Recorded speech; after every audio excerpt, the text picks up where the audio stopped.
Number 2 দিছে so that বা দেখুৱা যে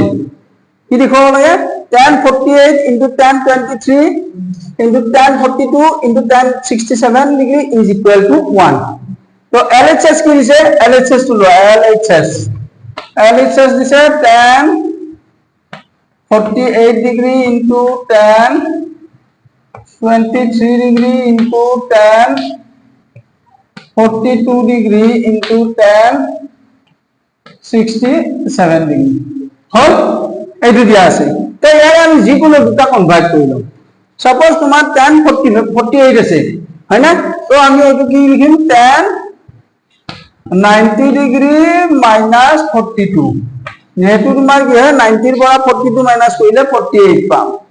তো এইটো তোমাৰ কি হ'ব tan 90 degree minus 67 তো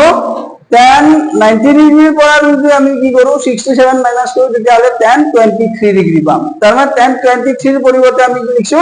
tan 90 degree minus 67 লিখছো তো এইটা আমি কনভার্ট নকৰো tan 42 degree into tan 67 degree okay understand so তোমার কি হবে সোয়া tan 90 degree minus theta মানে কি আছে cos theta যেটো cos theta হয় তো এটো তোমার cos 42 degree है ना और tan 90 degree minus theta is equal to cos 67 degree क्यों 67 लिखছো ये तो theta is equal to 67 into তোমার কি হয় tan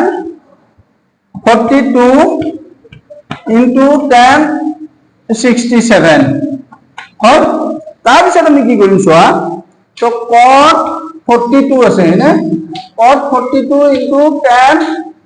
42 আনিছো আৰু তোমাৰ কি হয় cos 67 into tan 67 ডিগ্ৰী হল সোৱা cos theta into tan theta is equal to 1 আমি জানো আগতে পাই আইছো তো থিটাৰ ভ্যালু 42 আছে তো এইটো কি হ'ব 1 হ'ব আৰু এইটো তোমাৰ কি হ'ব cos 67 into tan 67 is equal to 1 তো তোমাৰ কি হ'ব 1 into 1 is equal to 1 তো equal RHS হৈছে না এইখিনি তোমাৰ ইয়াৰে সলিউশন ওকে